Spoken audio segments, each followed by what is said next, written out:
দেখেন, আওয়ামী লীগের পতন, স্বৈরাচারীর পতন, ফ্যাসিস্টের পতন একটাই হয় নাই। অপরাধ হতে হতে যখন আটলান্টিক সাগর ছাড়িয়ে যায়, অপরাধ হতে হতে প্রশান্ত মহাসাগর যখন ছাড়িয়ে যায়, পাপ হতে হতে মানুষ যখন আকণ্ঠ নিমজ্জিত হয়ে যায়, তখন আর ওই পাপ তাকে ছাড়ে না।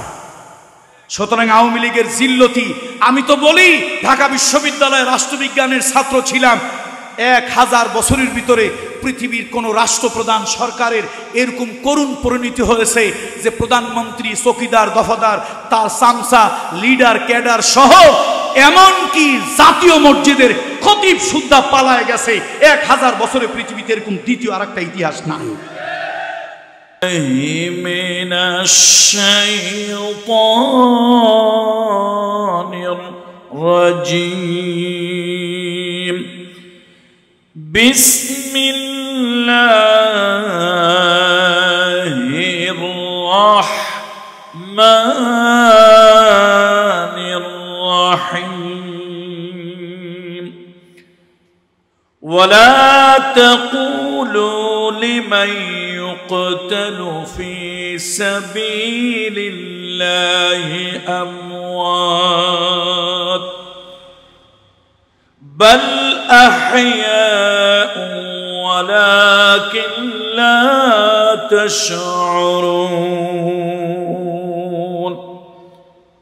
آمنت بالله إن الله وملائكته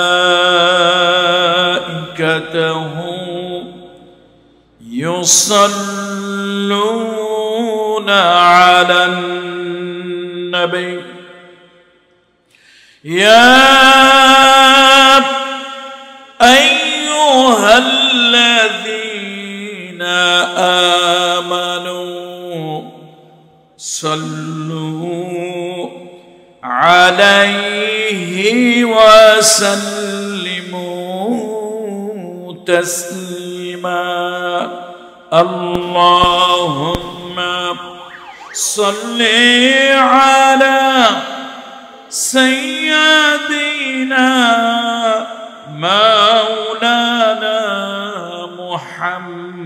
محمد وعلى آل سيدنا مولانا محمد اللهم صل على مولانا محمد وعلى آل سيدنا شافعنا محمد الحمد لله ثم الحمد لله وأما بعد কোরআনের পাখি শহীদ আল্লামা দেলওয়ার হোসেন সাইদি সাহেব ও সত্যনের পক্ষে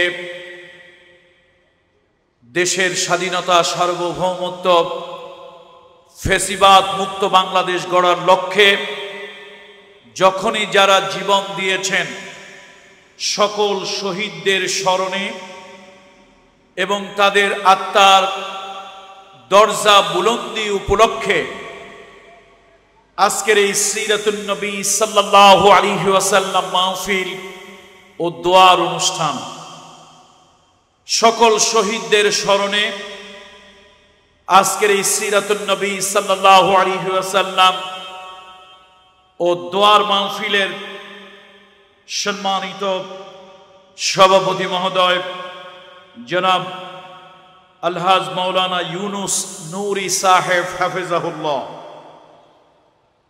আজকের এই মাহফিলের সম্মানিত অতিথিবৃন্দ, বিশেষ করে মজলুম জননেতা, নির্যাতিত, নিগৃহীত, অধিকার বঞ্চিত জননেতা, সাধারণ আপামর জনতা, মানুষের সাথে যার হৃদয়ের সম্পর্ক, হিন্দু, বৌদ্ধ, খ্রিস্টান, মুসলমান, সকল মানুষের কল্যাণে যিনি একজন নির্ভীক সৈনিক, জনাব আলহাজ শাহজাহান চৌধুরী সাহেব হাফিজাহুল্লাহ, আল্লাহ তাআলা তাকে শত বছর হায়াত, বছরের দীর্ঘ সুস্থ নেক হায়াত দান করুন।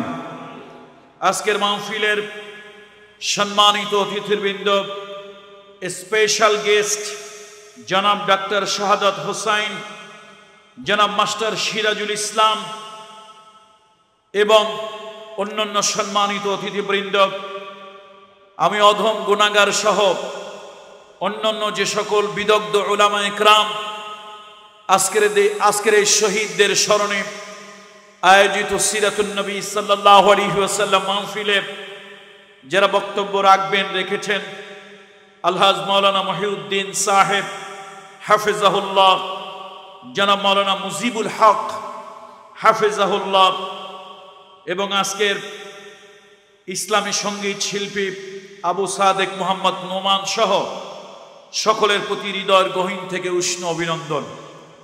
রব্বে কারিমের দরবারে সেজদায় পড়ে শুকরিয়া জ্ঞাপন করছি যে রব্বে কারিম আমাদেরকে এই বৃষ্টি স্নাত রাতে, এই বৃষ্টি সিক্ত রাতে, এই মেঘ আর জ্যোৎস্নার যখন লুকোচুরি এমন এক রাতে আল্লাহ তাআলা আমাদেরকে রসুল আকরাম সাল্লাল্লাহু আলাইহি ওয়াসাল্লাম, মানবতার বন্ধু, মানবতার মহান শিক্ষক, যিনি রবিউল আউয়াল মাসে সৃষ্টি জগৎকে ধন্য করার জন্য এই পৃথিবীতে ধুলির ধরায় আগমন করেছিলেন, যিনি হচ্ছেন সৃষ্টি, আল্লাহ তাআলার সৃষ্টি, তবে সকল সৃষ্টির মধ্যে তিনি শ্রেষ্ঠ, যিনি হচ্ছেন পয়গম্বর, তবে আউয়াল আখের সকল পয়গম্বর থেকে তিনি সভাপতি, যিনি হচ্ছেন মানব রূপ ধারণ করে পৃথিবীতে এসেছেন,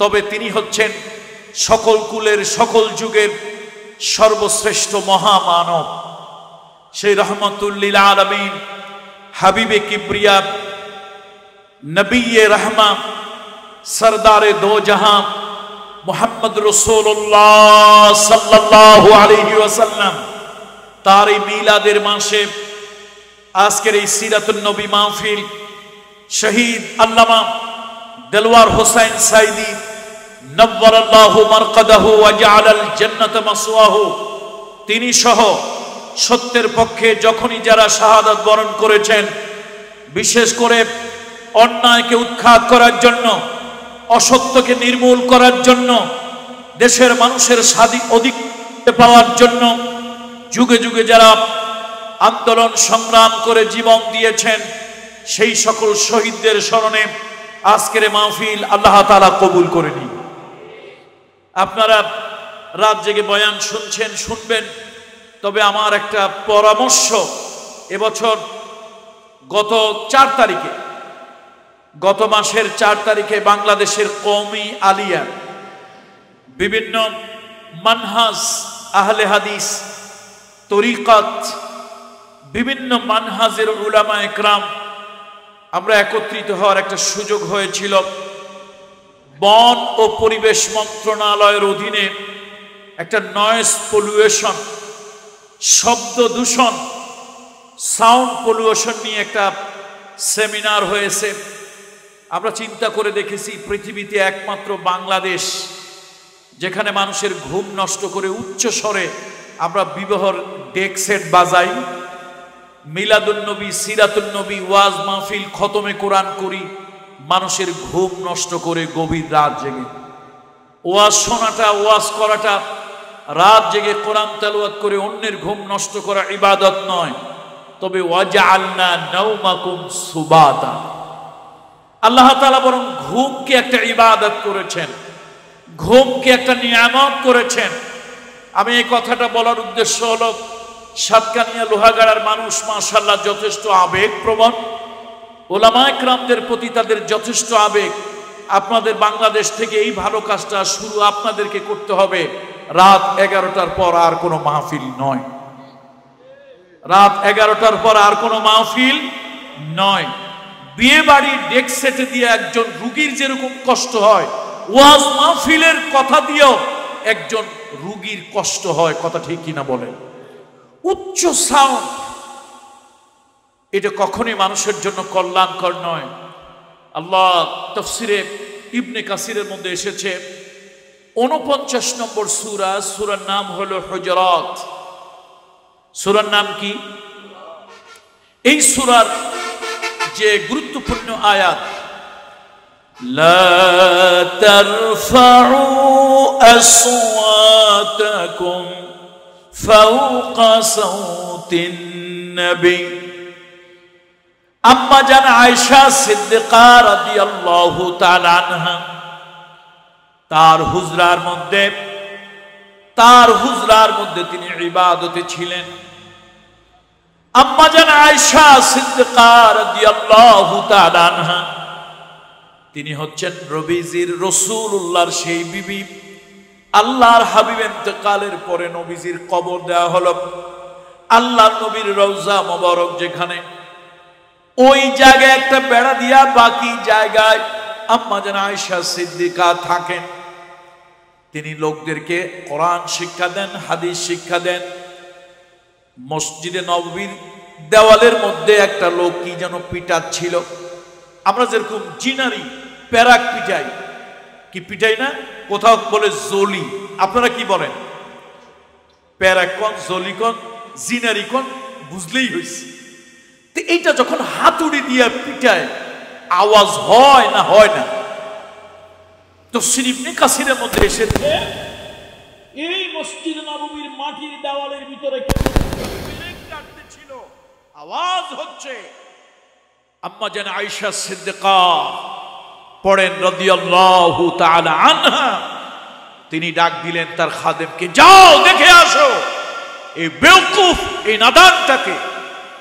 রাসূলুল্লাহ যেখানে শুয়ে আছে, হাবিবে কিবরিয়া যেখানে শুয়ে আছে, রাসূলুল্লাহর কবরের পাশে আওয়াজ করে প্যারাক পিটাচ্ছে, এই বেওকুফটা কে?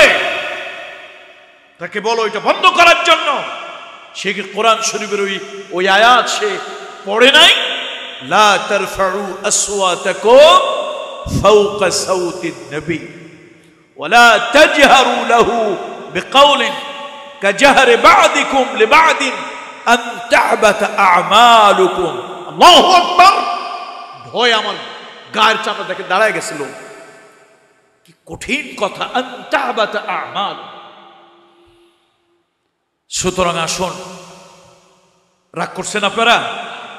রাত 11টার পর আর কি নাই? মাহফিল নাই, ওয়াজ নাই, কোরআন তেলাওয়াত মাইকের সাউন্ড করে নয়। তার কারণ ঘুম ইবাদত, ওয়াজটা ইবাদত নয়। ঘুমটা কি বলুন? ইবাদত। আমাদের আস্তে আস্তে অভ্যাস পরিবর্তন করতে হবে। অভ্যাস নয়, এটা একটা বদ অভ্যাস। শ্রোতা 5 জন আসুক, 5 জনকে নিয়ে শুরু হবে। 5 জন আসুক, 5 জনকে নিয়ে ওমা আলাইনা ইল্লাল বালাগ, আসসালামু আলাইকুম মুনাজাত করে বাস শেষ। একমত আমার সাথে আপনারা? দ্বিমত পোষণ করলে করার কিচ্ছু নাই, দরকার নাই এরকম ওয়াজের। সারা রাত ব্যাপী ওয়াজ হলো। ঘুমন্ত মানুষ, গর্ভবতী মা, অসুস্থ রুগ্ন মানুষ আগামীকালকে কাজে বের হবেন, এমন মানুষের ঘুম নষ্ট করে ওয়াজ সারা বাংলাদেশে কোথাও না হোক, বিয়ে বাড়ির আওয়াজ না হোক, মাইকের সাউন্ড না হোক, কোরআনের উচ্চ স্বরে তেলাওয়াত না হোক, এটা আমরা চাই।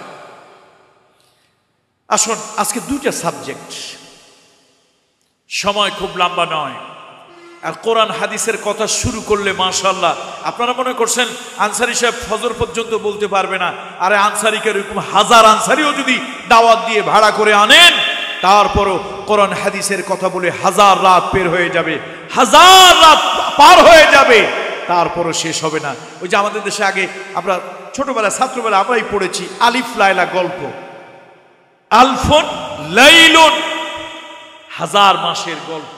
একটা গল্প যদি 1000 মাস পর্যন্ত এটার জোড়াতালি দিয়ে নেওয়া যেতে পারে, আল্লাহর কোরআন, এই কোরআন ব্যাখ্যা বিশ্লেষণ তাফসীর 1000 মাস কেন, লক্ষ কোটি মাস রাত দিন ব্যাপী করলেও মাবুদের কালামুল্লাহর কথা কখনো শেষ হবে না। সুতরাং সংক্ষিপ্ত সময়ের মধ্যেই অল্প সময়ের মধ্যে, যৌক্তিক সময়ের মধ্যে, আবার যদি বলি সংক্ষিপ্ত সময়, তাহলে মাহফিল ইন্তেজামিয়া কমিটি ভিতরে ভিতরে চিন্তা করবে, ও আনসার সাহেব মাদারীপুর থেকে ঢাকা, ঢাকা থেকে চিটগং, চিটগং থেকে সাতকানি আসছে, বোধহয় হয়রান হয়ে গেছে, আমাদেরকে ফাঁকি দিয়েই দৌড় দিতে চায়, না জানি মাহফিল রাস্তায় আর একটা আছে। আমি ফাঁকি দিতে চাই না, বলছি যৌক্তিক সময়ের মধ্যেই শেষ করা উচিত। কোন সময় বলুন তো? যৌক্তিক সময়টা কখনোই 1.5 থেকে 2 ঘন্টার বেশি হওয়া উচিত নয়। বন্ধুরা আমার, দুটি সাবজেক্ট, একটি হচ্ছে রাসূলুল্লাহর সিরাত, মিলাদ, যেটাই বলেন আমরা মিলাদে বিশ্বাসী, এটা অবিশ্বাসী নয়। পৃথিবীর কেউ যদি মনে করে বা কেউ যদি বলে, দেখেন না অনেকে অনেক সময় আমাদেরকে গালি দেয়, আপনারা নাকি ওহাবি। তো ওহাবি কেমনে করো, তো মিলাদ বিশ্বাস করে না।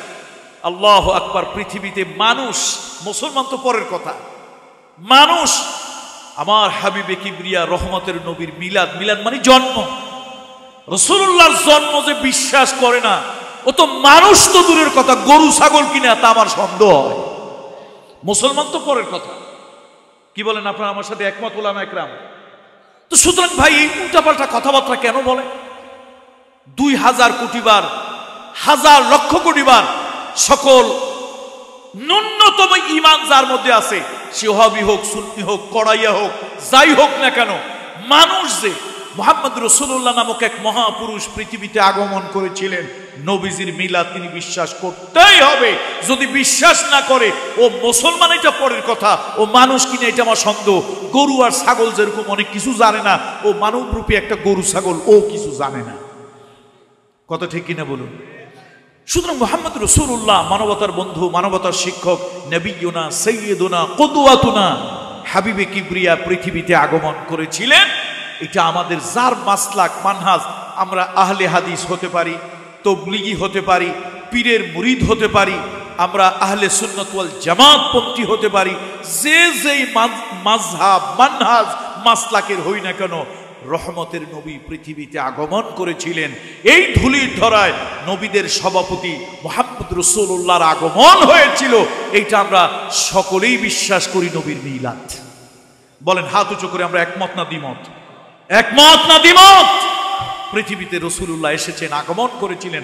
আল্লাহ চাইলে তারে আরশে আজিমে সেই নূরের তারকা বানিয়েও রাখতে পারতেন। আল্লাহ তাআলা ইচ্ছে করেছেন তার হাবিবে কিবরিয়াকে পৃথিবীতে আনবেন। কোন মাসে এসেছেন? কোন মাস? রবি। কখন এসেছেন? সোমবার। কখন? সোমবার। তবে তারিখটা নিয়ে এটা আপনাদের মধ্যে আম পাবলিকের কাছে আম কথা বলা উচিত, উলামায়ে কেরামের খাস মজলিসে খাস কথা বলা উচিত। জ্যোতির্বিজ্ঞানী যারা নাকি অ্যাস্ট্রোলজার, তারকা, তারপরে আকাশের বুরুজ, কক্ষপথ নিয়ে যারা গবেষণা করেছেন, তারা বলেছেন রাসূলুল্লাহর জন্ম সোমবার।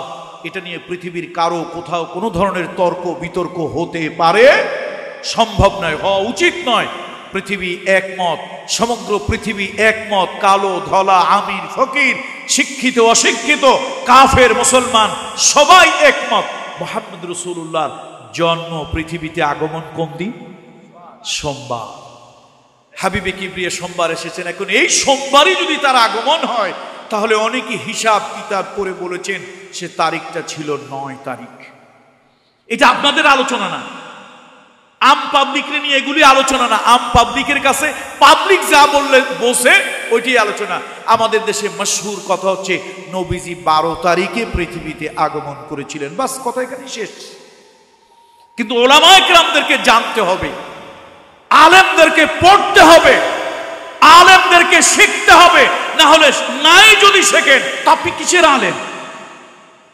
আলেমদের কথা বলছি। যেমন ধরুন আমাদের দেশে এই যে একটা সূরা আছে, সূরার নাম ফিল। সূরার নাম কি? ফিল। তো আমরা ওই সূরার মধ্যে পড়ি তয়রান আবাবিল। সাধারণ পাবলিক বলে কি পাখি? এটা 100% একটা ভুল ব্যাখ্যা।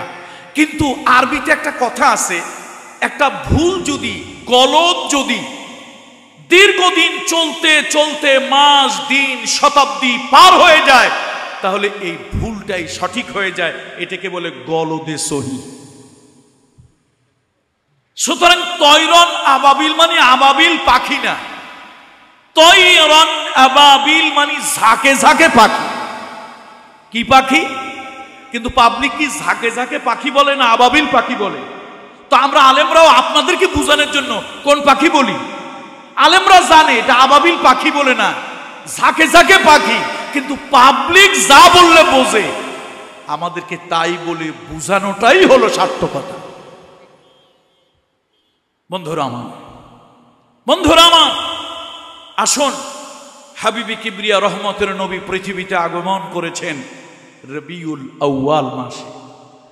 আষাঢ় শ্রাবণ ভাদ্র মাসে মরা নদীতে খালেও যেরকম পানি আসে, জোয়ার আসে, রবিউল আউয়াল মাস এলে উম্মতের দিলের ভিতরে আল্লাহর হাবিবের ভালোবাসা মহাব্বতে এরকম একটা এশকের জোয়ার আসে। মুর্দা দিলগুলি জিন্দা হয়ে যায় ভালোবাসা। সুতরাং আমি এই বৃষ্টির রাতে এই মাহফিলটা যারা করেছেন, শহীদ আল্লামা দেলওয়ার হোসেন সাইদি নব্বরাল্লাহু মারকাদাহু ওয়া জাআলাল জান্নাতা মাসওয়াহু সহ সকল শহীদদের স্মরণে আজকের এই সিরাতুন নবী, মিলাদুন নবী, আজকের এই মাহফিলের আয়োজন যারা করেছেন, আল্লাহ তাআলা এর বিনিময়ে তাদেরকে উত্তম জাযা, উত্তম পুরস্কার দুনিয়া এবং আখিরাত উভয় জায়গায় আল্লাহ তাআলা দান করুন। দ্বিতীয়, আপনারা যারা শুনতে এসেছেন, এর বিনিময়ে আল্লাহ তাআলা আপনাদেরকে হেদায়েত নসিব করুন। আমরা যারা বলতে এসেছি, আল্লাহ তাআলা আমাদেরকেও হেদায়েত দিন। হেদায়েতের পরে মানুষ গোমরাহ হতে পারে কি পারে না? হাজার বার পারে, লক্ষ বার পারে, কোটি বার পারে। এমনকি রাসূলুল্লাহ সাল্লাল্লাহু আলাইহি ওয়াসাল্লামের যুগেও কোন ব্যক্তি হেদায়েত পাওয়ার পর, ঈমান আনার পরে গোমরাহ হয়ে, কাফের হয়ে মারা গিয়েছে। আস্তাগফিরুল্লাহিল আযীম। এই জন্য আমরা কোরআনুল কারীমে আল্লাহর কাছে দোয়া করি, রব্বানা লা তুযিগ কুলুবানা বা'দা ইয হাদাইতানা ওয়া হাব লানা মিন লাদুনকা রাহমা ইন্নাকা আনতাল ওয়াহ্হাব। আল্লাহ তাআলা হেদায়েতের নিয়ামত, দিন বুঝার নিয়ামত, তুমি আল্লাহকে আল্লাহ বলে মেনেছি, তোমার হাবিব মুহাম্মদ রাসূলুল্লাহ সাল্লাল্লাহু আলাইহি সাল্লামকে নবী বলে স্বীকার করেছি। এই জীবন জীবন নয়, এই জীবনের পরে আরেকটা জীবন আছে, তার নাম আলমে বরজখ, কবরের জীবন। কবরের জীবনই জীবন নয়, ওই কবর থেকে আবার উঠে তোমার কাছে যাওয়া লাগবে। কাইফা তাকফুরুনা বিল্লাহি ওয়া কুনতুম আমওয়াতান فأحياكم ثم يميتكم ثم يحييكم ثم إليه ترجعون। আমি একদিন পেঁয়াজের মধ্যে ছিলাম, মরিচের মধ্যে, চাউলের মধ্যে, ডাউলের মধ্যে, ইলিশ মাছ, পাঙ্গাস মাছের ভিতরে আপনি আর আমি মর্তা ছিলাম, আলমে আসবাবের মধ্যে ছিলাম। ওই জায়গা থেকে আল্লাহ তাআলা আপনারে আমাকে দুই জায়গায় এনেছেন। একটা হলো মায়ের বক্ষদেশ, পিতার পৃষ্ঠদেশ। এই দুই জায়গায় সব মানুষগুলোকে আল্লাহ তাআলা জমা করলেন। এবার ওই জায়গা থেকে আল্লাহ তাআলা মায়ের একটা সুরক্ষিত থলের মধ্যে আপনাকে আমাকে পাঠাই দিলেন, আলমে বতন। ওই জায়গা থেকে পৃথিবীতে আসলাম। কেউ নেতা হইলাম, কেউ নেত্রী হইলাম, কেউ ডানপন্থী, কেউ বামপন্থী, কেউ নামাজি, কেউ বেনামাজি, কেউ আস্তিক, কেউ নাস্তিক, যাই কিছু হইলাম। আবার একদিন ডাক আসবে, আবার একদিন ঘন্টা বাজবে, ডাক আসবে, এই দুনিয়া ছেড়ে কবরের পেটে চলে যেতে হবে। ওই কবরে অনন্ত জীবন রইলাম, কবরের ভিতরে পচে গেলাম, গলে গেলাম, হাড্ডিগুলি মাটির সাথে মিশে গেল। কোরআন শরীফের ভিতরে সূরা ইয়াসিনের ভিতরে আল্লাহ তাআলা বলেছেন, কালের বিবর্তনে একদিন দেখা গেল 500 বছর আগে আমি মারা গেছি, আপনি 500 বছর আগে মারা গেছেন। ওই হাড্ডিগুলি পর্যন্ত মাটির সাথে মিশে মিশে ওয়া হুয়া রামীম। আল্লাহু আকবার, ওয়া হুয়া রামীম। আজকে হাড্ডিগুলি পর্যন্ত নয়, নিশ্চিন্ন হয়ে গেছে মাটির সাথে। এবার আপনি আমি মারা গেছি, 5000 বছর হয়ে গেছে, 10,000 বছর হয়ে গেছে। মাটি বিবর্তনে, কালের বিবর্তনে হয় পাথর অথবা লোহা হয়ে গেছে। আল্লাহ কয় কুল কুনু হিজারাতান আও হাদিদা। শোনো, তুমি মরে গেছো, পচে গেছো, গলে গেছো, হাড্ডি কঙ্কাল ছিল 200-500 বছর পরে হাড্ডি কঙ্কালগুলি পর্যন্ত জীর্ণ শীর্ণ হয়ে মাটির সাথে মিশে গেছে। 5000-10,000 বছর পরে ওইটা একদিন লোহা অথবা পাথরের টুকরায় পরিণত হয়ে গেছে। ওটাও যদি হয়, আমি আল্লাহ তারপরেও তোমাকে আবার বের করে জিন্দা করব। পাথরও যদি হও, আর কি যদি হও, লোহাও যদি হয়ে যাও। সুতরাং বন্ধুরা, এই জীবনটা জীবন নয় বাবাজিরা, এই জীবনটা জীবন নয়। মস্তানি যাই কিছু করো, লিডার আর ক্যাডার যাই হও না কেন বাবাজি, এই জীবন জীবন নয়। আর একটা জীবন আছে, এই জীবনের হিসাব দেওয়া লাগবে ওই জীবনের কাছে। বিশ্বাস হয় আপনাদের? কারা কারা বিশ্বাস করি?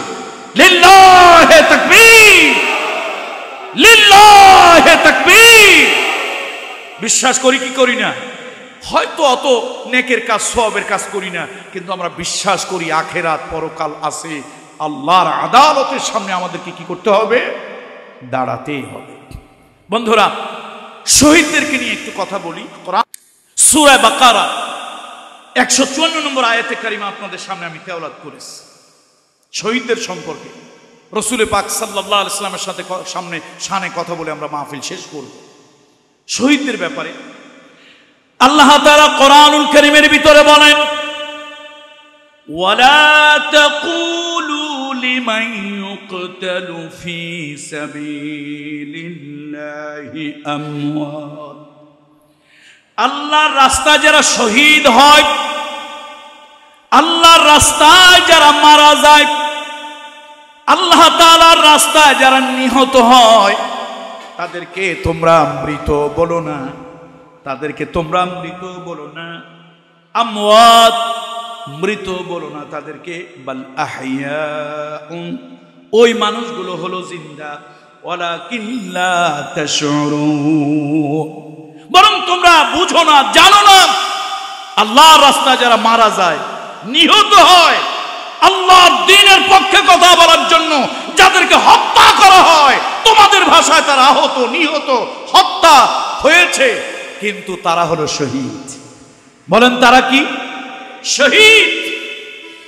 আল্লাহ তাআলা বলেন আল্লাহর পক্ষ থেকে তারা রিজিক প্রাপ্ত।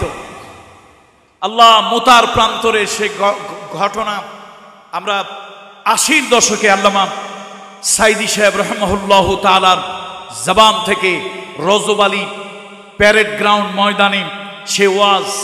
এখন তো সিডি, ডিভিডি, সোশ্যাল মিডিয়া কত কিছু হয়েছে, তখন সে আগের দিনে ছিল ওই টেপ রেকর্ডার, তাই না? ফিতার মধ্যে ওয়াজ, এটা বাজায় বাজায় শোনা, কি যে মজার দিন ছিল সেই। আল্লাহু আকবার। শহীদ আল্লামা, আমার তখন কত ক্লাস 5-6-এ পড়ি, সেই সময়ের কথা। ওয়াজটা যখন শুনতাম তখন তো আর এই অডিও ক্যাসেটের ভিতরে চেহারা দেখা যেত না। আহারে কলিজাটা কেমন আনসান করতো সেই ছোট্টবেলায়। মনে মনে ভাবতাম, আল্লাহ, রোমকদের বিরুদ্ধে মুসলমানেরা জিহাদ করার জন্য প্রতিশোধ, তারা তাদের সাথে প্রতিশোধ নেওয়ার জন্য, প্রতিরোধ করার জন্য মুসলমানেরা গিয়েছিল সে জমিনে। আল্লাহ তাআলা যাওয়ার সুযোগ গত অক্টোবরে আমি গিয়েছিলাম জর্ডানের কাছেই, বোধহয় ক্যাপিটাল সিটি থেকে অ্যাপ্রক্সিমেট 125 কিলোমিটার্স, অ্যাপ্রক্সিমেট একটা আইডিয়া। জর্ডানের রাজধানী ক্যাপিটাল সিটি আম্মান থেকে 125 কিলোমিটার দূরে সেই মোতার প্রান্তর। আল্লাহ, গাড়ি যখন গিয়ে মোতার প্রান্তরে গিয়ে দাঁড়ালো, আমি আমার অনুভূতি আপনাদেরকে বুঝাতে পারবো না কেমন লাগতেছিল। যাদের ব্যাপারে এত ওয়াজ শুনেছি, সেই প্রান্তরে আজকে আমি দাঁড়ানো। এই যে আমরা মোবাইলে একটা কাজ করি, লাইভ করেননি আপনারা? লাইভ কাকে বলে একটু বলেন তো? মানে সরাসরি জীবন্ত জীবন্ত কোন অনুষ্ঠান সম্প্রচার করা, এটাকে আমরা বলি লাইভ লাইভ ব্রডকাস্ট বলে না, সরাসরি সম্প্রচার। আল্লাহ আপনাদের শুনে রাখা দরকার। এই মুসলমানদের যুবক ছেলেরা, স্কুল কলেজের যারা ভালো আছো, ছেলে পেলে আছো, তোমরা শোনো, তোমাদের শোনা দরকার। তোমরা একখান মোবাইল আবিষ্কার করে খুব নবাবজাদা সলিমুল্লাহ হয়ে গেছো। তোমরা একটা টেলিভিশন আবিষ্কার করে মনে মনে ভাবো তোমরাই সব কিছু করে ফেলেছো। না, পৃথিবীতে প্রথম লাইভ ব্রডকাস্ট করেছেন আমার রহমতের নবী মুহাম্মদ রাসূলুল্লাহ। প্রথম পৃথিবীতে লাইভ সম্প্রচার করেছে। হাদিস সহিহ বুখারী সহিহ মুসলিম খুলে দেখেন। আমি কোন আব্বাজান কেবলা হুজুর জানের কোন বইপত্র দিয়ে কথা বলছি না, হাদিস থেকে কথা বলছি। সহিহ বুখারী সহিহ মুসলিম হাদিসের যতগুলি সহিহ কিতাব আছে তার থেকে কথা উদ্ধৃতি দিয়ে কথা বলছি। পৃথিবীতে প্রথম লাইভ সম্প্রচার করেছেন নবিয়ুনা সাইয়্যিদুনা কুদওয়াতুনা রাহমাতুল লিল আলামিন মুহাম্মদ রাসূলুল্লাহ। পড়েন সাল্লাল্লাহু আলাইহি ওয়াসাল্লাম। পৃথিবীতে প্রথম লাইভ কে প্রচার করেছেন? মুহাম্মদ রাসূলুল্লাহ। নবীজি মসজিদে নববীর মিনার মেম্বারের উপরে বসা। আল্লাহর নবী রোমকদের সাথে রোমকদেরকে প্রতিরোধ করার জন্য 3000-এর মতো সাহাবী পাঠিয়েছেন। তার সেনাপতির নাম কি? কে? যায়েদ বিন হারেসা, নবীজির পালক পুত্রের সন্তান। নবীজি বলছিলেন, রাসূলুল্লাহ বলছিলেন, শোনো, যায়েদ বিন হারেসা যদি কোনো কারণে শহীদ হয়ে যায়, আল্লাহ তার শাহাদাত মঞ্জুর করে এই যুদ্ধের কমান্ডার চিফ হিসাবে দায়িত্ব পালন করবে জাফর বিন আবি তালিব। আবু তালেবের ছেলে জাফর। এটা হলো কোন নাম? দ্বিতীয় নাম। তৃতীয় নবীজি চিন্তা করলেন। এরপরে আল্লাহ রসুল কতক্ষণ কি যেন চিন্তা করে নবীজির জবান থেকে বের হলো, শোনো, যদি জাফর বিন আবি তালেব তিনিও যদি রোমকদেরকে প্রতিরোধ করতে গিয়ে শাহাদাত বরণ করে, তাহলে তৃতীয় সেনাপতির দায়িত্ব পালন করবে মদিনার টকবগে তরুণ সাহাবী, তিনি হচ্ছে আব্দুল্লাহ বিন রাওয়াহা। কয়জনের নাম বলল? 3 জন। আল্লাহ নবী কি যেন চিন্তা করলেন, হাবিবে কিবরিয়া রহমতের নবী কি যেন ভাবলেন। এবার আল্লাহর নবী বললেন, যদি আব্দুল্লাহ বিন রাওয়াহা ওই যুদ্ধের মাঠে তিনিও যদি শাহাদাত বরণ করে, তাহলে চতুর্থ একজন সেনাপতি তোমরা পরস্পর মশওয়ারা করে নির্ধারণ করে নেবে। চতুর্থ সেনাপতি তোমরা নির্ধারণ করে নেবে। আমি তার নাম বলে দিলাম না, তোমরা মশওয়ারা করে নির্ধারণ করে নেবে 4 নম্বর সেনাপতি কে হবে। আমি আল্লাহর কাছে দোয়া করি, সর্বশেষ আল্লাহ যেন তার মাধ্যমে হলো ময়দানে তোমাদেরকে বিজয় দান করেন। অনেক খোঁজাখুঁজির পরে মাত্র 3000 হলো। সংখ্যাটা একটু বলেন তো আপনারা কত? মাত্র বলেন কত? কেন মাত্র বললাম কেন? 3000 তো কম না। রোমকরা আসতেছে 1 লক্ষ। মুসলমানদের সেনা মানে সেনাবাহিনীর সৈনিক দিনের জন্য যুদ্ধ করতে যাবে, অনেক কুড়াইয়া কাছাইয়া, মুসলমান কম, অস্ত্র আছে ঘোড়া নাই, ঘোড়া আছে তরবারি নাই, তরবারি আছে ঢাল নাই। সেই দুর্দিনে দুঃসময়ে মুসলমানদের থেকে কতজন সৈন্য রিক্রুট করা হলো? কতজন? ওখান থেকে আসতেছে কতজন? এই জন্য বলছি মাত্র 3000। 1 লক্ষের কাছে 3000 কম না বেশি? খুবই কম, খুবই কম। যুবকেরা ভালো করে শোনো, কামরুল ইসলাম সাঈদের কথা শোনো। আমার রহমতের নবী প্রথম পৃথিবীতে সরাসরি সম্প্রচার করেছেন। সাহাবীদেরকে পাঠিয়ে দিলেন, নবীজির চোখ বেয়ে টপ টপ করে পানি পড়ছে। আল্লাহর হাবিবের চোখ বেয়ে টপ টপ করে পানি পড়ছে। রাসূলুল্লাহ সাল্লাল্লাহু আলাইহি ওয়াসাল্লাম সরাসরি সম্প্রচার করবেন, ব্রডকাস্ট করবেন। আল্লাহ নবী মিনারের মেম্বারের উপরে বসা। তারা চলে গেলেন সেই জর্ডান, সামনের দিকে এগিয়ে গেলেন। মোতা নামক একটা প্রান্তর, প্রান্তরটার নাম কি? সেই জায়গা যাওয়ার পরে দেখলো আরে সর্বনাশ, সামনে তো রোমকদের বাহিনী। এদিকে আর একটা খবর এলো, দূরেই পারস্যের রুস্তুমের নেতৃত্বে আর একটা বাহিনী আছে। রোমকরা সামনে, সেনাপতি সকলের সাথে পরামর্শ করে তাবু গাড়লেন। মোতা নামক প্রান্তরে তাবু গাড়া হলো। এবার যুদ্ধ শুরু হলো। সকাল বেলায় মুসলমানের আগে কার উপরে অস্ত্র ধরে না। আমার মাইকের আওয়াজ যাদের কানে যাচ্ছে, এলাকার যদি কোনো অমুসলিম ভাই বন্ধু থেকে থাকেন, উপজাতি, মাইনরিটি, মগ, চাকমা, গারো, হিন্দু, বৌদ্ধ, খ্রিস্টান, কোন অমুসলিম ভাই বন্ধু যদি আমার মাইকের আওয়াজ শোনেন, ভালো করে শোনেন, আল্লাহর হাবিব, রহমতের নবী, মানবতার বন্ধু, নবিয়ুনা সাইয়্যিদুনা কুদওয়াতুনা রাহমাতুল লিল আলামিন, তার একটা স্বভাব, খাসিয়াত, চরিত্র ছিল, নবীজি আগে কার উপরে আক্রমণ করেন নাই। কিন্তু প্রয়োজন হলে, আক্রান্ত হলে আল্লাহর নবী পাগড়ি মাথায় দিয়ে মসজিদে বসে থাকেন নাই। আল্লাহর নবী প্রয়োজন হলে তাকে ছেড়ে কথা বলেন নাই। কথা ঠিক কিনা বলেন? তুমি হইছে একটা ভণ্ড মুসলমান, ভণ্ড উম্মত, সিন্নি খাওয়া তুমি মুসলমান। তুমি আসলে ইমানদার মুসলমান না। তুমি বাতিলের এগুলি দেখে মাথায় পাগড়ি লাগাইয়া হাতে 500 দানা তসবিহ নিয়ে মসজিদে চোখ বন্ধ করে জিকির করো। আসলে তুমি ঝুঁকি নিতে চাও না, তুমি সোজা শর্টকাট রাস্তায় বেহেশতে যেতে চাও।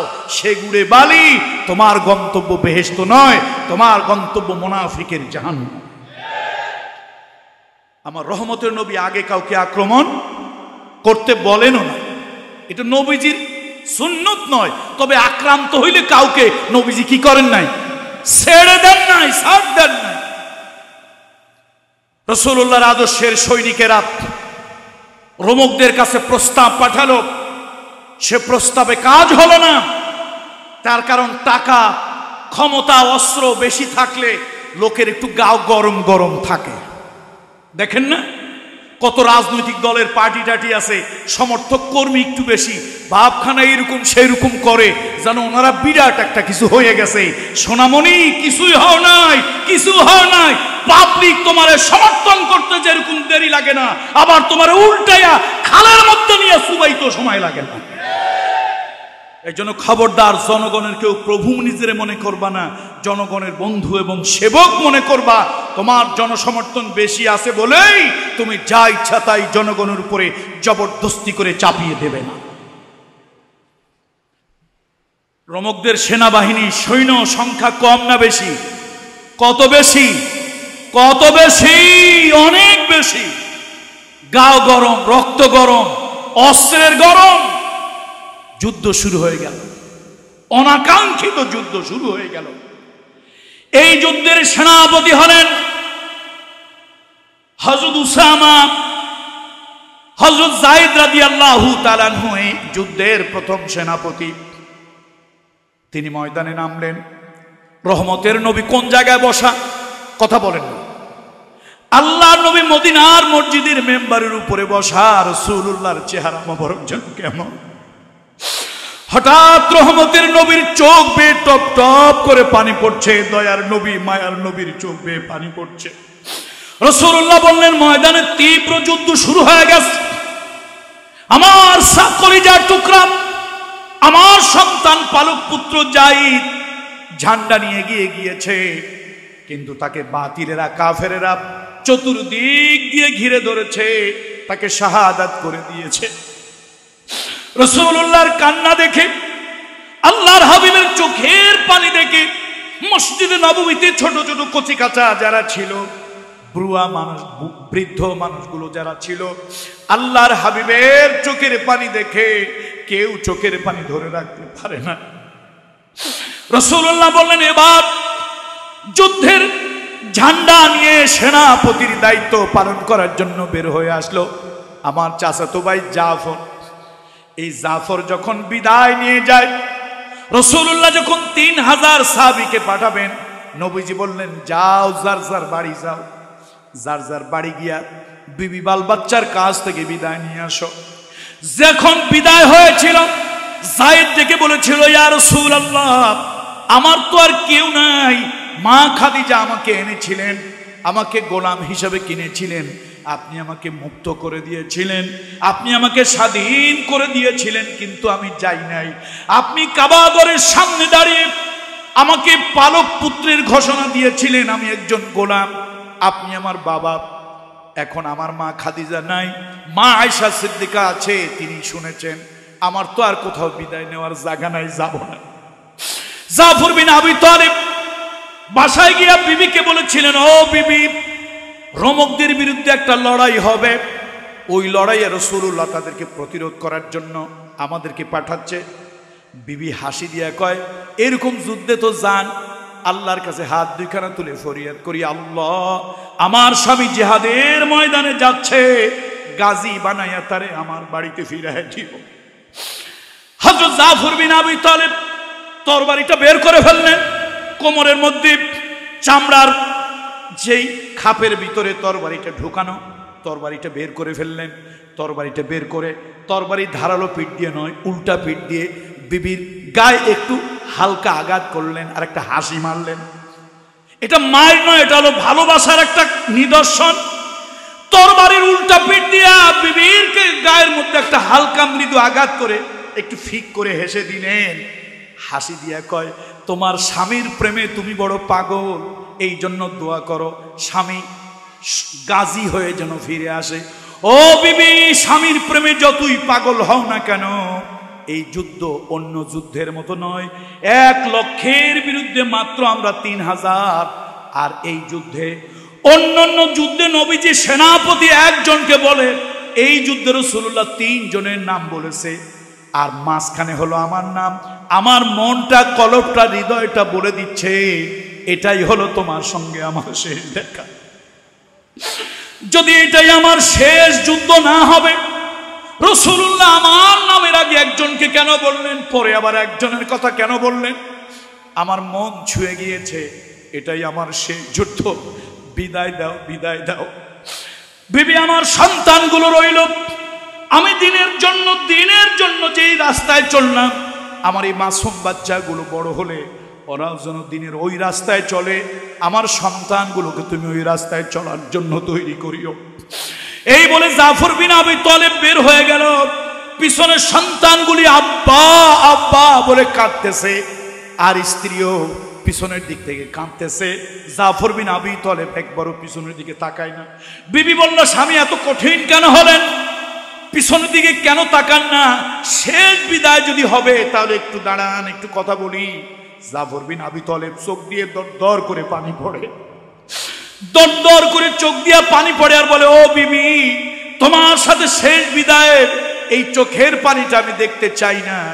তোমার ওই চোখের দিকে, তোমার ওই মুখের দিকে, ওই বাচ্চার চেহারাগুলোর দিকে যদি তাকাই, যুদ্ধের ময়দানে যাব আর তোমার চেহারাটা বারবার আমার মনের মধ্যে ভেসে উঠবে, বাচ্চাদের কান্নাটা বারবার ভেসে উঠবে, আমি ঠিক মতো দিনের জন্য যুদ্ধ করতে পারবো না। ও বিবি, আল্লাহর উপরে তাওয়াক্কুল করে ছেড়ে গেলাম, আবার যদি আল্লাহ বাঁচায় রাখে দেখা হবে, কিয়ামতের জান্নাতের দরজায় দেখা হবে। এই বলে তিনি বের হয়ে চলে গেলেন। একটু আগে যার নাম বলছিলাম, আব্দুল্লাহ বিন রাওয়াহা, আমি যখন অনার্সে পড়ি, এর আগে আমি আব্দুল্লাহ বিন রাওয়াহাকে চিনতাম না, শুধু নাম জানতাম। অনার্সে যখন পড়ি তখন একটা ইতিহাসে আমি ওনাকে চিনলাম, আব্দুল্লাহ বিন রাওয়াহাকে। আমি আগে যদি জানতাম, শুধুমাত্র জানতাম তিনি একজন সাহাবী, আসলে শুধু তিনি একজন সাহাবী নন, তার কয়েকটা পরিচয়। প্রথম পরিচয়, ওই মদিনার যতগুলি পুরুষ দেখতে সুন্দর ছিল, সুদর্শন, তার মধ্যে একজন যুবক তরুণ সুদর্শন পুরুষ, তার নাম হলো আব্দুল্লাহ বিন রাওয়াহা। দ্বিতীয়, তার আরেকটা পরিচয় ছিল, এই আব্দুল্লাহ বিন রাওয়াহা একজন শিক্ষিত মানুষ ছিল, তিনি একজন পল্লী কবি, চারণ কবি ছিলেন। কিছু মানুষ আছে দেখবেন কথায় কথায় ছন্দ দিয়ে মিলায় মিলায় কথা কয়, এরকম আছে কিনা দুই একজন, হঠাৎ হঠাৎ দুই একজন লোক পাওয়া যায়।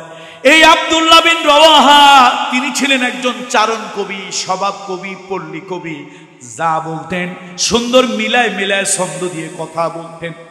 আব্দুল্লাহ বিন রাওয়াহা অনেকদিন পর এই সুন্দর সুদর্শন যুবক বিবাহ করেছেন, একটা সুন্দরী নারী বিবাহ করেছেন। বউটারে বাপের বাড়ি থেকে এনে নিজের বাড়িতে ঢুকলেন। হঠাৎ আমাদের যেরকম নামাজের ওয়াক্ত হলে আজান দেয়, ফজরের টাইমে আপনারা আজান শুনে ঘুম থেকে ওঠেন, মাগরিবের টাইমে আজান শুনে দোকানপাট বন্ধ করে মসজিদে যান, চায়ের দোকান থেকে মসজিদে যান। আপনারা যেরকম জোহরের আজান শুনে মাঠের কাজ সেরে মসজিদে আসেন নামাজ পড়ার জন্য, নবীজির যুগে, রাসূলুল্লাহর যুগে, হাবিবে কিবরিয়ার যুগে রাস্তায় রাস্তায় লোকেরা দৌড়াতো আর বলতে থাকতো আল জিহাদ, আল জিহাদ ফি সাবিলিল্লাহ আইয়ুহাল ইখওয়ান, আল জিহাদ ফি সাবিলিল্লাহ। এরকম রাস্তায় রাস্তায় জোরে জোরে বলতো। মাইক ছিল না তখন, ঘরের লোকজন বুঝতো এটা যুদ্ধের আজান দেওয়া হচ্ছে। কিসের আজান? এটা যুদ্ধের আজান। আব্দুল্লাহ বিন রাওয়াহা নতুন বউটাকে নিয়ে ঘরে ঢুকেছে, কে যেন রাস্তা দিয়ে বলছে আইয়ুহাল ইখওয়ান, আইয়ুহাল ইখওয়ান, আইয়ুহাল ইখওয়ান, আল জিহাদ ফি সাবিলিল্লাহ, আল জিহাদ ফি সাবিলিল্লাহ। তিনি বুঝতে পারলেন নবীজি কোথাও বাহিনী পাঠাবেন, যুদ্ধে পাঠাবেন, জিহাদে পাঠাবেন। তিনি বললেন, বিবি তুমি ঘরে একটু থাকো, আমি মসজিদে নববীতে যাব আর আসবো, দেরি করব না, একটু অপেক্ষা করো। এই বলে তিনি মসজিদে নববীতে গেলেন। সবেমাত্র গিয়ে বসেছেন, নবীজি দুজন লোকের নাম বলা হয়েছে। প্রথম বলছেন যায়েদ বিন হারেসা, দ্বিতীয় নবীজি বললেন তিনি শহীদ হওয়ার পরে ঝান্ডাটা ধারণ করবে আমার চাচাতো ভাই জাফর বিন আবি তালেব। রহমতের নবী একটু চুপ থাকলেন। এবার রাসূলুল্লাহর চোখ দিয়ে পানি পড়ছে। নবীজি বললেন সেও যদি শহীদ হয়ে যায়, আমি আব্দুল্লাহ বিন রাওয়াহাকে খুঁজতেছি, আব্দুল্লাহ বিন রাওয়াহা এখানে আসো নাকি? তিনি সবেমাত্র এসে বসছেন। নবীজির কথা শুনে লাব্বাইক ওয়া সাদাইক ইয়া রাসূলুল্লাহ ইয়া হাবিবাল্লাহ। তিনি উঠে দাঁড়ালেন। রাসূলুল্লাহ বললেন 3 নম্বরের সেনাপতি হবে তুমি, তোমরা যার যার বাড়ি যাও, বিদায় নাও, রওনা হও জর্ডানের উদ্দেশ্যে, তোমরা রওনা হও। সাহাবীরা শাম, সিরিয়া, জর্ডানের উদ্দেশ্যে রওনা হলো। রোমকেরা ওই রাস্তায় আসবে, তাদেরকে প্রতিরোধ করতে হবে। বন্ধুরা আমার, কান্নার রোল পড়ে গেল মদিনায়। কারো স্বামী যাচ্ছে, কারো বাবা যাচ্ছে, কারো ভাই যাচ্ছে। আব্দুল্লাহ বিন রাওয়াহা ঘরের দরজার সামনে দাঁড়ালেন, সালাম দিলেন বিবিকে। ও বিবি, সালামুন আলাইকুম। বিবি, আমি তোমার স্বামী আব্দুল্লাহ বিন রাওয়াহা। ভিতর থেকে জবাব এলো, ওয়ালাইকুম আসসালাম ওয়া রাহমাতুল্লাহ। আমি চিনতে পেরেছি, বুঝতে পেরেছি। বলল, বিবি তুমি কিছু শুনেছো নাকি? নবীজি জিহাদের ডাক দিয়েছিলেন, ওই জিহাদে আমার নামটাও এসেছে সেনাপতি হিসেবে, 3 নম্বরের সেনাপতি। আমি রওনা হব। ঘরের ভিতর থেকে বিবি অবাক হয়ে বলল, এটা কেমন কথা? জিহাদে যাবেন, যুদ্ধে যাবেন? আমি রাসূলুল্লাহর পথ থেকে আপনাকে আমি ফিরাতে চাই না, ফিরাতে পারবো না। আপনি যুদ্ধের ময়দানে যাবেন, ঘরের দরজায় বসে কেন কথা বলছেন? আপনি ঘরের মধ্যে ঢুকুন। আব্দুল্লাহ বিন রাওয়াহা বলে, ও বিবি, আমি আজকে আর ঘরের মধ্যে ঢুকবো না। তার কারণ তোমাকে যখন দেখে বিয়ে করলাম, তোমাকে দেখে যখন বিয়ে করলাম, আমি তখন তোমার চেহারা দেখেছি। গোটা মদিনার ভিতরে তোমার মতো সুন্দরী, সুনয়না, সুদর্শনা, ষোড়শী, অষ্টাদশী, তোমার মতো এত আকর্ষণীয় হয়তো মদিনায় নাই। তোমার ঘরের মধ্যে ঢুকবো, চেহারাটা দেখবো। এবার আমি যখন জিহাদের ময়দানে বিদায় হব, আমার কলিজার ভিতরে খসখস করবে এমন সুন্দরী ললনা, এমন সুন্দরী স্ত্রী রেখে আমি জিহাদের ময়দানে যাচ্ছি। মনটার মধ্যে ছুরির মতো, শেলের মতো বিদ্ধ হবে।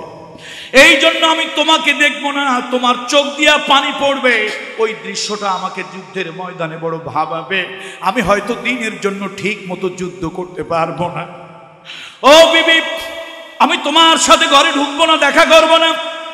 ঘরের ভিতর থেকে বিবি বলল, স্বামী আপনার জন্য আমি হালাল, আপনি আমার জন্য হালাল। আপনি পুরুষ মানুষ, আমারে দেখছিলেন, আমার নাকটা কেমন, চোখটা কেমন, চেহারাটা কেমন, আপনি আমাকে দেখেছিলেন। দেখা জায়েজ, জায়েজ না হারাম? আপনি আমাকে দেখে তারপরে বিয়ে করেছেন। কিন্তু আমি এক মদিনার লজ্জাবতী নারী, আপনার দিকে আমি ভয়তে লজ্জায় ঠিক মতো তাকাই নাই। এখন আপনি তো আমারে দেখেছেন, আপনি যদি জিহাদের ময়দানে শহীদ হয়ে যান আপনি তো আমাকে চিনবেন, কিন্তু আপনি যদি শহীদ হয়ে যান আপনাকে তো আমি চিনব না। আপনি ঘরের ভিতরে একটু ঢুকুন, এই কলিজাটা ভরে এই ক্যামেরাটা, দুই চোখ নামক ক্যামেরা দিয়া বারবার আপনাকে দেখি, হৃদয়ের মধ্যে আপনার ছবিটা ধারণ করি। আপনি যদি শহীদ হয়ে যান, আপনি যখন বিনা হিসাবে আল্লাহর জান্নাতের পানে রওনা হবেন, তখন কিয়ামতের ময়দানে আমি ডেকে ডেকে বলবো, কিয়ামতবাসী তোমরা দেখতে থাকো।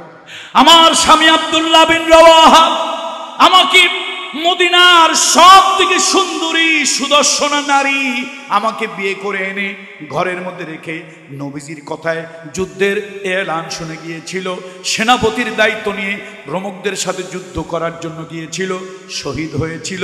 ওই দেখো আমার স্বামী জান্নাতের দরজা দিয়ে ঢুকতেছে। আপনাকে যদি আমি দেখি অন্তত এই কথা বলতে পারবো, আমি তো আপনারে দেখি নাই, ভালো করে চেহারাটা মনে নাই, কিয়ামতের ময়দানে আমি কেমন করে চিনে নিব? আব্দুল্লাহ বিন রাওয়াহা, আব্দুল্লাহ বিন রাওয়াহা স্ত্রীকে ডেকে বলল, বিবি আমাকে দেখার কোনো দরকার নাই, এটাই যদি তোমার উদ্দেশ্য হয়, তোমাকে আমি দেখেছি ভালো করে মনে নাই, তুমি আমাকে দেখেছো লজ্জায় দেখতেও পারো নাই, চেহারাটা মনে নাই। আমি যদি দ্বীনের জন্য আল্লাহর জন্য শহীদ হয়ে যাই, শাহাদাতের পেয়ালা যদি আমি পান করি, আল্লাহ আমাকে যখন জান্নাত দেবে, ওই জান্নাতে ঢোকার আগে আল্লাহ তাআলা নিশ্চয় তোমাকে ডাক দেবে। আল্লাহ তোমাকে ডাক দেবে, আমাকে ডাক দিয়ে বলবে, আব্দুল্লাহ বিন রাওয়াহা এই হলো তোমার সেই বিবি, তুমি আমারে আর আটকায় রেখো না। চলে গেল।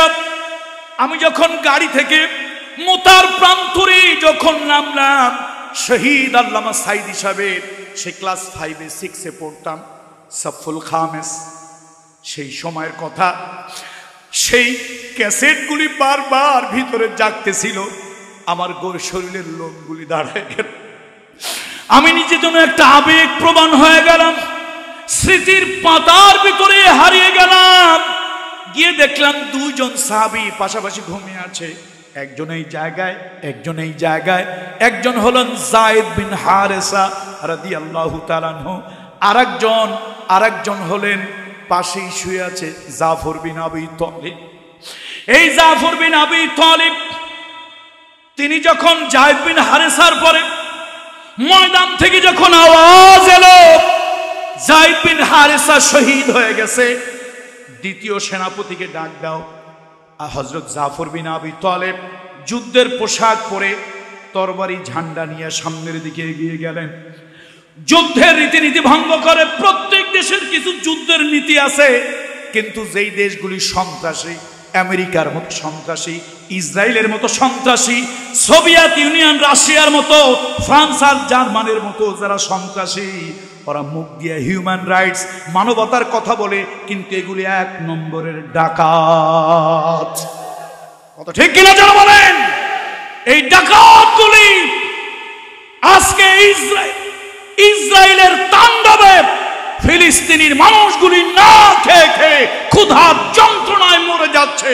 যুদ্ধে তো মরছেই, না খেয়ে মরে যাচ্ছে। পৃথিবীর 200 কোটি মুসলমান, তোদের আল্লাহর কসম দিয়ে বলি, তৈরি হয়ে থাক, কিয়ামতের ময়দানে আল্লাহর আদালতে কি জবাব তোমরা দেবে। ক্ষুধার যন্ত্রণায় মরতেছে, আর মুসলিম বিশ্বের মুসলমান নামধারী মুনাফিকগুলি ওদের ক্ষমতার মসনদ টিকায় রাখার জন্য এই জালিমগুলি, এই মুনাফিকগুলি চুপ করে আছে, মুখে কুলুপ এঁটে আছে। জোরে বলেন ঠিক না?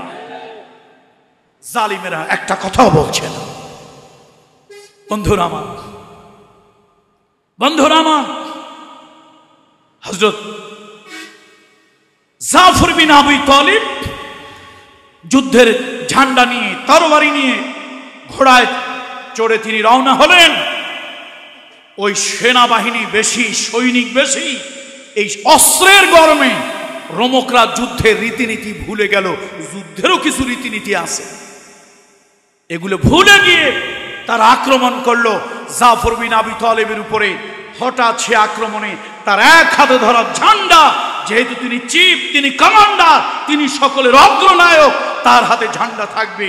সে ঝান্ডার উপরে যখন কোপ লাগলো, তার মনে চিন্তা হলো একটু আগেই তো একজন শাহাদাত বরণ করলো, এখন যদি ঝান্ডাটা পড়ে যায় আমার সৈনিকেরা, আমার মুসলমানরা ভাববে আমিও শেষ, মন ভেঙে যাবে তাদের। তিনি কি করলেন?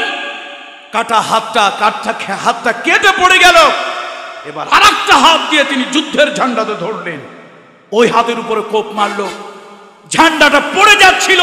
দূরের থেকে যেন আমার পশ্চাৎপদ যে সকল সেনাবাহিনী আছে তারা যেন ভয় না পায়, যুদ্ধের ময়দান থেকে পালিয়ে না যায়, এই জন্য কাটা দুইটা হাত দিয়া বুকের সাথে তিনি ঝান্ডাটা জড়িয়ে ধরে রেখেছেন।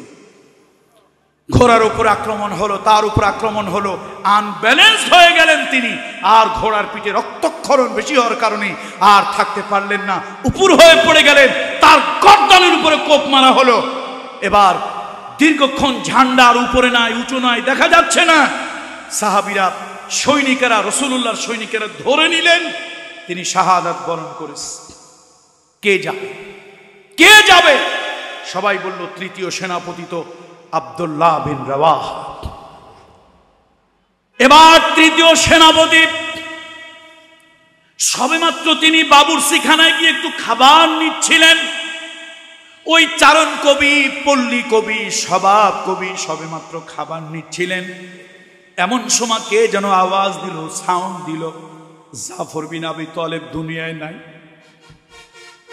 আব্দুল্লাহ বিন রাওয়াহা তিনি আর সামনের দিকে এক লোকমা দিলেন না, তাড়াতাড়ি করে যুদ্ধের পোশাকটা আটসাট করে ঝান্ডাটা নিয়ে সামনের দিকে গেলেন। আব্দুল্লাহ বিন রাওয়াহার সঙ্গে সঙ্গে আবু উবাইদা রাদিয়াল্লাহু তাআলা রওনা হলো।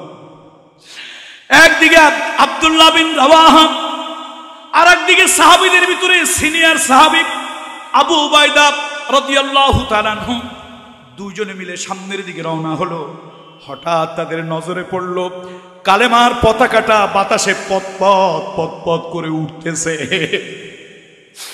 দৌড়ায় গেলেন, গিয়ে দেখলেন হযরত জাফরের একটা পাও কেটে এক জায়গায় পড়ে আছে, আর একটা পাও কেটে আর এক জায়গায় পড়ে আছে। ডান হাতটা কেটে একদিকে পড়ে আছে, বাম হাতটা কেটে আর একদিকে পড়ে আছে।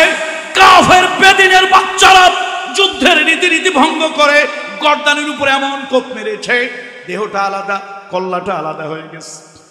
কিন্তু পতাকাটা কে উড়ায়?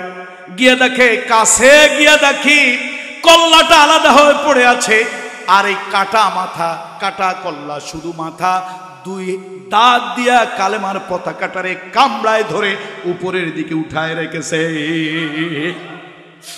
হযরত আবু উবাইদা চলে গেলেন, হযরত আব্দুল্লাহ বিন রাওয়াহা চলে গেলেন, গিয়া ওই কালেমার ঝান্ডাটা নেওয়ার জন্য, তৃতীয় সেনাপতির হাতে দেওয়ার জন্য যতই টানাটানি করে কালেমার পতাকাটা আর ওঠে না, দাঁত দিয়ে শক্ত করে কামড়ায় ধরে রাখা।